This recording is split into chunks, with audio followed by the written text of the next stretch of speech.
Have you ever wondered why your child stops listening to you even after you say something 10 times? Stick with me and I will tell you the exact reason why your child stops listening to you. And believe me, it has nothing to do with the child being disrespectful or rude. It is something that you are doing without realizing it. Put your shoes on. Put your shoes on. Put your shoes on. Sounds familiar?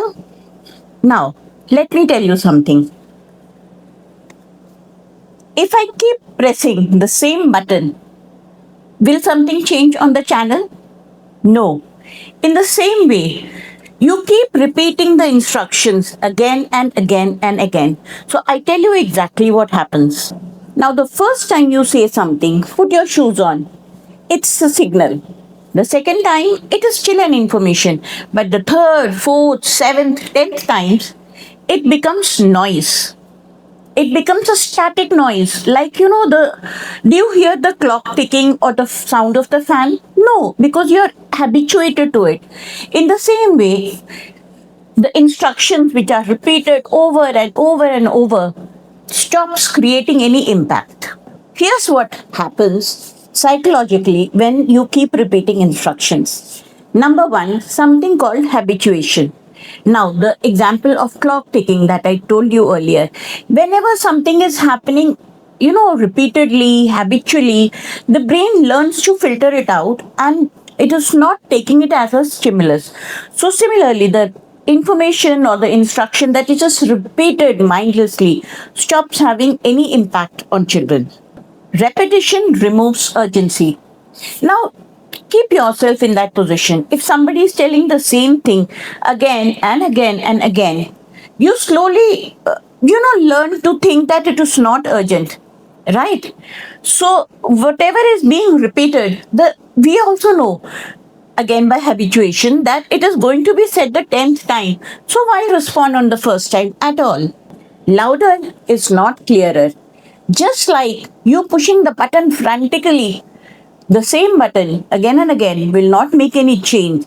The same way, if you're just shouting the information louder, it does not make the information clearer. So then, what is to be done? I will tell you. Number one, say it once and then act.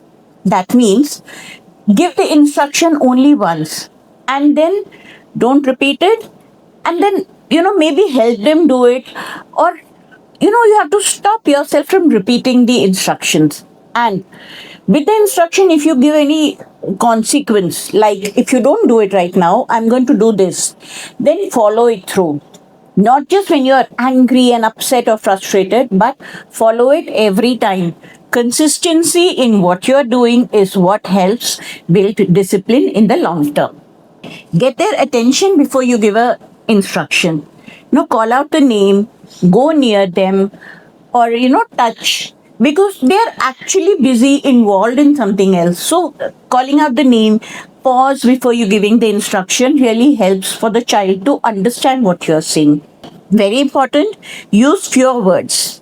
Put on your shoes. Every time I have to tell you again and again and you will get late. No. Shoes now. That's enough. And then wait. Call out the name, fewer words, and then wait for the thing to be executed. And another very important thing, and I do it even when I'm teaching 40 children, something very important that I want to say, I don't shout, I lower my volume. And counterintuitively, whenever somebody lowers the volume, you tend to do like this, you tend to listen. So whenever you want attention, whenever you're giving an important instruction, lower your volume instead of making it higher. So the next time you are tempted to repeat something first time, second time, 100th time, think of the remote and picturize yourself pressing the same button and looking for a different result. So this is a real secret behind why children don't listen and how to make them listen to you in the first go. If this helped you, hit the subscribe button as I bring out every week one no-nonsense parenting tip which you can follow and really make difference in your parenting journey. And also don't forget to share it with another parent who will also find it useful. So see you next week.